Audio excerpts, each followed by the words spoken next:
Hello, Lone Wick to most writers or fans. My name is Terry Bartley, and I'm your host. This is the podcast where we sort of help you on your writing journey. It's sort of a place for indie creatives to get together and talk about like tips about how to help one another, but also like how things are really hard sometimes. And it's important to talk about those hard things so that we don't feel quite so alone, which kind of brings me to what I'm talking to you about today. Because you may have noticed that my posting schedule has been a bit inconsistent as of late. Like I had posted quite consistently for a number of months. And then I took about a month off. Then I posted 3 episodes, and then have been missing the past couple of weeks. And I just kind of wanted to like talk about that a little bit, and also like why I think it's something worth talking about. So first things first, I've gone through so many iterations of like whether or not I should apologize for like not posting an episode whenever I plan to, or like not posting a blog post. Like I've done so many like random creative things over my life that like I've gone through so many times that I just sort of like feel like I have to apologize instinctively. Like, I'm sorry, I'm not consistently doing this thing. And I tell you, I've kind of come to the place where I don't apologize for those things anymore, because I kind of feel like it's not I'm not letting someone down, or if I am, it's sort of like not on me that it is letting someone down whenever I can't follow through on something that I set myself, like a goal that I had set for myself, which is by and large what indie creative projects are things that I've set for myself to accomplish. So I'm not apologizing for that kind of thing, and I especially wouldn't in this situation. But I kind of wanted to be a little bit more transparent about what's going on, just because I think that it's something relevant, but also like something that I think is not talked about that much in society at large, especially here in the US where I live.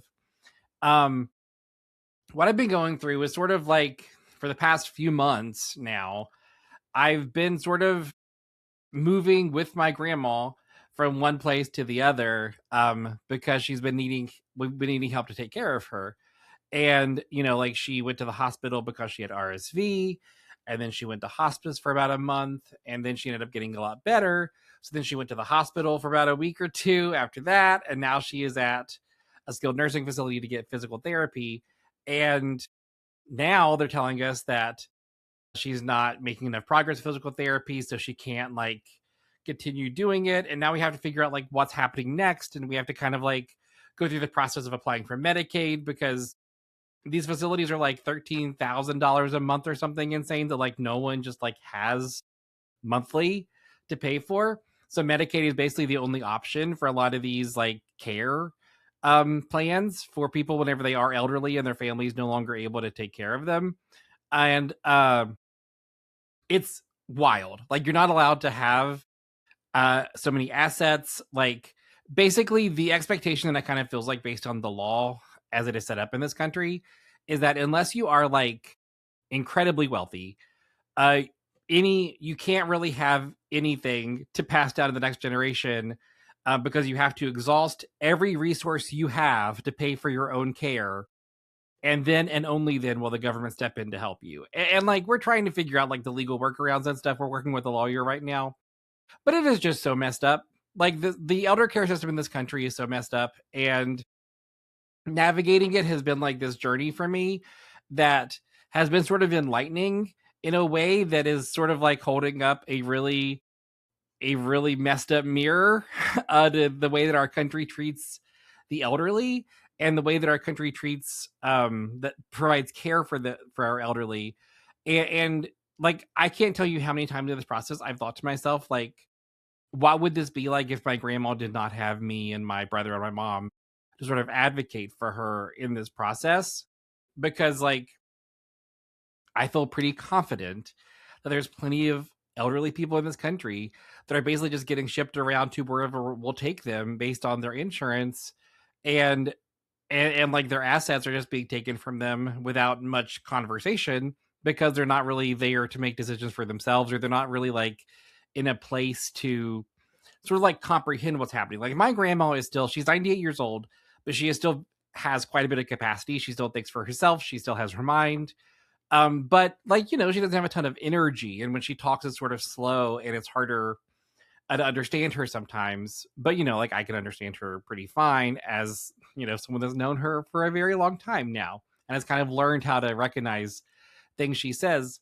But because of that, like a lot of healthcare professionals I've noticed, and I'm not throwing shade at healthcare professionals. We have met some incredible people while we've been doing this.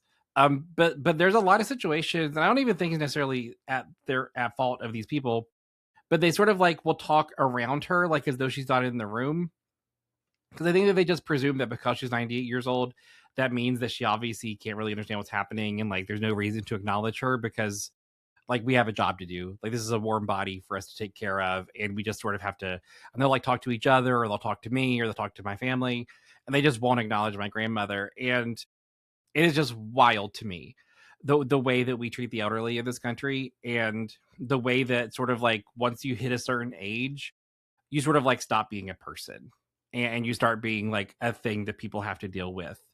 And as somebody taking care of somebody who I care about, who is elderly, it's so frustrating that this is like commonplace for us. And so, with that said, as you can imagine, the past few months have been rough. Not only is this going on, but also like my mom had to have emergency surgery, so she's sort of been out of the picture for a little while. My brother works, and this is summer for me as a teacher, so like I've had some time to sort of like take care of this stuff, and I've taken a lot of like family medical leave also to deal with it. But it's rough, guys. It's rough out there, and I've been trying to maintain some level of consistency. I just launched a newsletter. The Starlight King Herald is it on Substack. Check that out. A lot of episodes that I've created, I've been repurposing into articles to provide advice. So like if you prefer consuming advice about how to be an indie creative in written form, the Starlight King Herald might be the place to do that for you. I'll put a link in the description if you guys want to check that out. But also, like, I've been trying to post episodes. I have a ton of creator interviews banked, and I feel very bad for my guests that like I've not been able to post any of these episodes because like some of these people recorded these nearly a year ago at this point, and I feel very bad because like some of those people might have wanted to like promote things in that time, and I'm sure they did, but they just didn't do it with my help. So like it'll be something that comes out much later for them, and that makes me feel a little bit bad.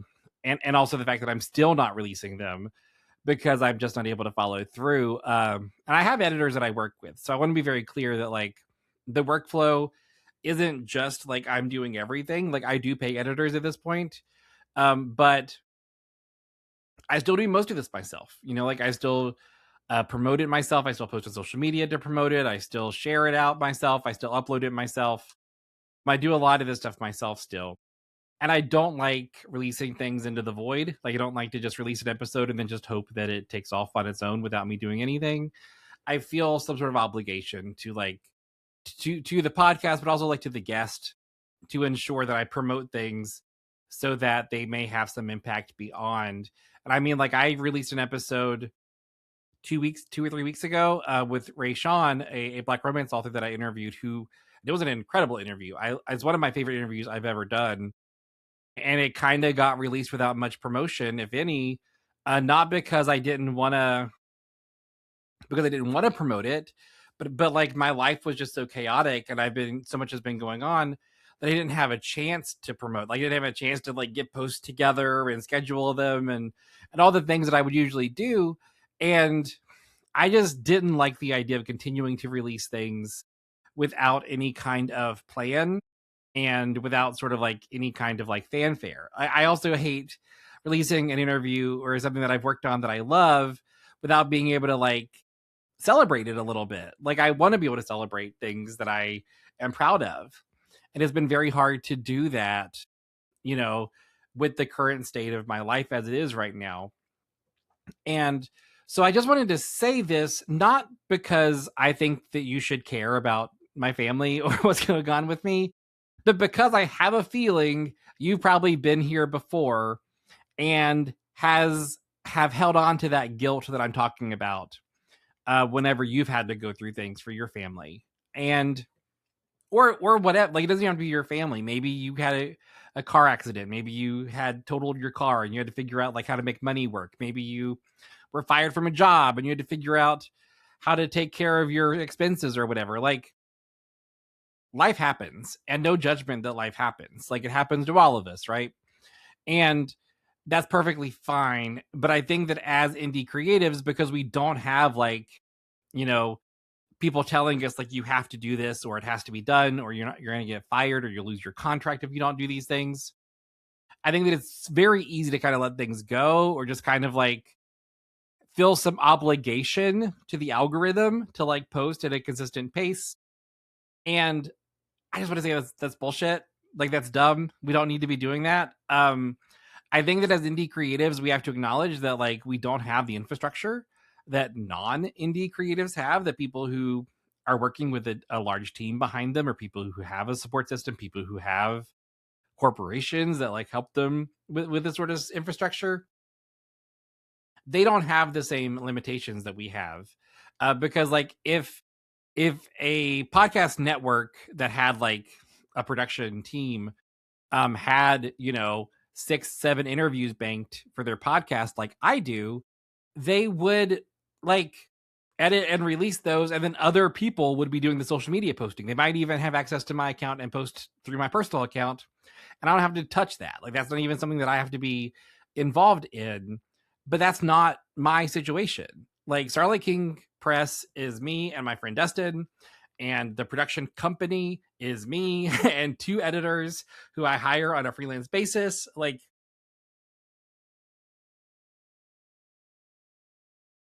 if something happens to me, like if I'm out of the picture for some reason in this organization, then the organization isn't functioning.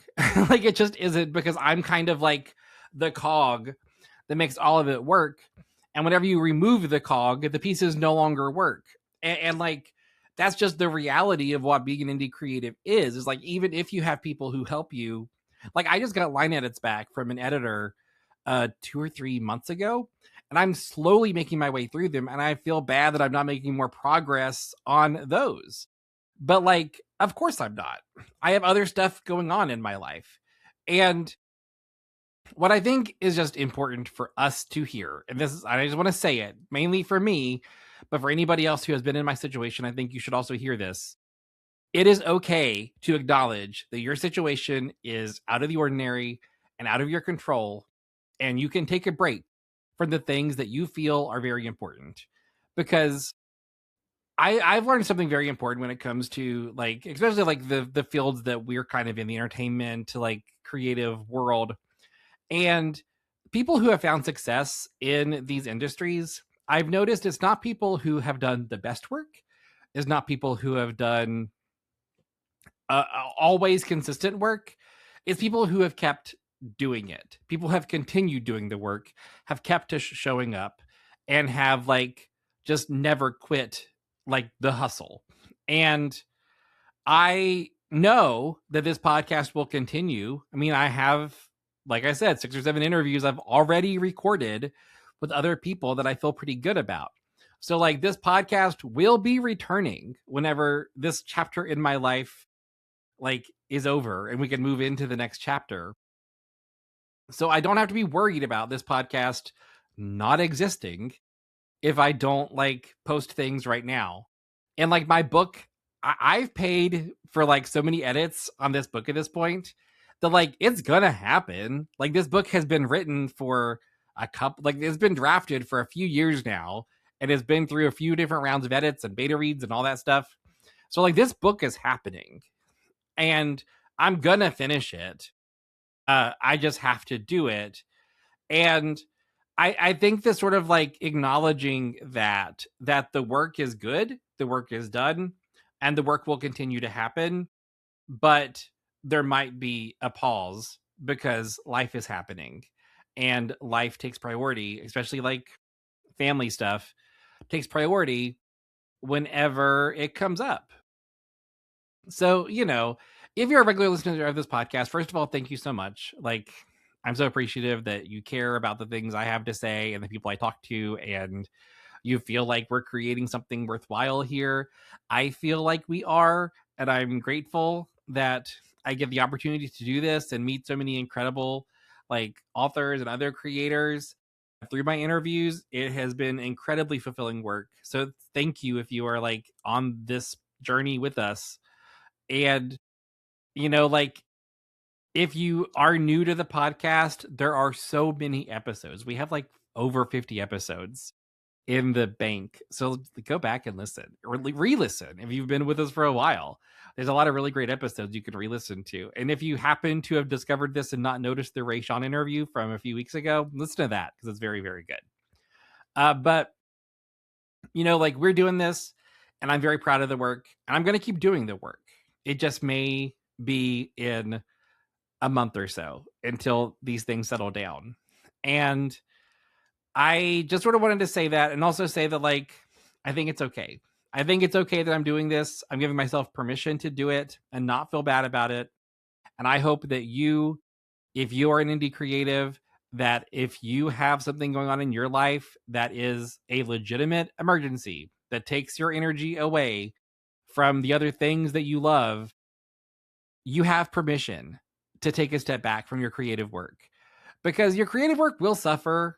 Frankly, it will if you can't put the amount of energy that you want to into it. And you won't be producing the kind of product you want to produce. So first of all, there's that. And secondly, even if you could, like, I know that there's this narrative in creativity that like the best work comes from pain. That's absolutely true, right? There's some truth to that. But oftentimes it's because you have processed the pain with your art. And oftentimes the processing comes after, after you've lived through the pain. So I'm in it. You know, I'm in the pain is happening right now. The energy is being expended. Like I can't process. Like I have been taking notes because, like I said, the American elder care system is fucked. And there's a lot of things to observe and comment on and create speculative fiction about. I've been taking notes. I have things I want to comment on, but I don't think that actual creative, the substantive creative work will be happening right now. The ideation may happen and I may like take notes and things like that, but there's no obligation to actually write a short story or something now about this process. That can come later. So please, if you're struggling right now, if you have something going on in your life, take a break. Take a break from your creative work so that you can let your life happen because it has to happen. But just know that you'll come back to it. That the real ones that make it are the ones who keep doing it. And I will keep doing this. So no fear, even though you may not see an episode in the feed for a month or so, have no fear. It will be returning in the very near future. We even have an edited interview to release. I'm just not going to release it without the time to promote it. So, like, once I get over this, we have an episode recorded, edited, and ready to go. So there is a podcast happening in the near future. It just isn't now. And I just need you guys to give me some grace because I'm giving myself some grace. And I will be back very soon. I just need to get through the situation. I need to figure out what's going on with my grandma and make sure that she's taken care of and that I feel confident that she's being taken care of and that everything she has ever worked for in her life isn't gone because the American elder care system wants to take it from her. Like, I don't want to accept that. So I'm working to not accept that. And so I will be dealing with that for the next month or so. Please send positive thoughts my way. There is so much about this that is messed up and it is very hard. But I will be back once this is dealt with, once I feel good about where my family ends up. And until that time, like I said, if you have work you need to work on, maybe there's a good chance. If you listen to my podcast for inspiration, take this as inspiration, right? Do the thing that you've been planning to do. You probably have an idea already. Just get to work on it. And if you don't listen to me for inspiration, you listen for some like camaraderie, like just kind of like I said, listen to other episodes, find other podcasts that do this. Like my friend Kirsha did one with a colleague for what Kirsha Fox is her name. Like Google that or put that on YouTube and where you can find it. I did an interview there. That's great. And I will be on the podcast greatest movie of all time sometime next month, because I scheduled that a year out. So, and I'll be watching The Princess Bride, which is very exciting. I love that movie. So stay tuned for that. That is a thing that will be coming out probably before the podcast returns. So be ready for that. But I will be back before you know it. I mean, time moves fast, guys. I think I'll probably be back. August feels like a safe bet. It seems like things are moving. But who knows? I mean, I don't know. This is what life is. You know, life is a series of unknowns until they're known. So I am in the middle of an unknown that I'm trying to know. But I will be back. So in the meantime, my name is Terry Bartley, and I say it every time, but like I said, work on the thing you want to work on. Don't be afraid to tell your stories. Thanks for listening.